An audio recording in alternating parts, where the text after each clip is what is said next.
Hello guys, আপনারা দেখছেন সামনে একটা সাদা আর এখানে একটা কালো আছে। তো এই সাদা গরুটা আপনাকে এই পকেটে নিতে হবে। তো আপনি কিভাবে এই সাদা গরুটা এই পকেটে নেবেন? তো দেখুন, স্ট্রাইক এইখানে বসিয়ে কিন্তু স্ট্রাইক এইখানে লাগিয়ে সাদা গরুটা পকেটে নেওয়া যায়। তবে এটা কিন্তু সহজ একটা শট।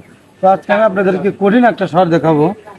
স্ট্রাইক এই কাঠে মেরে তারপর ওই সাদা গরুটা আমি ওই পকেটে নেব।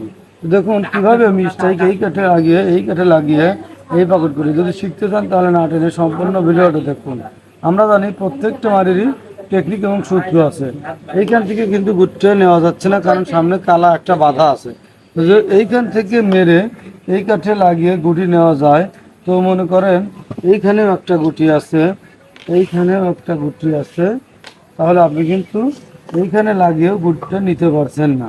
তবে এইখান থেকে ওই জায়গা মেরে নিতে পারবেন, অথবা এইখানেও যদি কোনো গুটি থাকে তাহলে কিন্তু এখান থেকেও আপনি মারতে পারবেন না। তো যাই হোক, প্রত্যেকটা মারের সূত্র আছে এবং বিকল্প রাস্তা আছে। তো দেখুন কিভাবে আমি স্ট্রাইক এই কাঠে মেরে এই সাদা গরুটা পকেটে করি।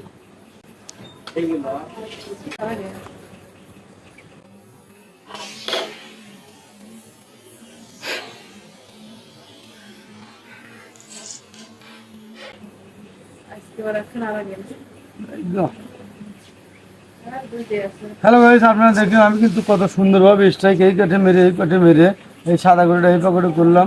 তো যাই হোক, এইরকম হাজার হাজার মাছ আমার চ্যানেলে আছে, চাইলে দেখে আসতে পারেন। আর যদি নিত্য নতুন মাছ শিখতে চান অবশ্যই চ্যানেলটা সাবস্ক্রাইব করে রাখবেন। আমার ভিডিও যদি ভালো লাগে লাইক করবেন, শেয়ার করতে ভুলবেন না।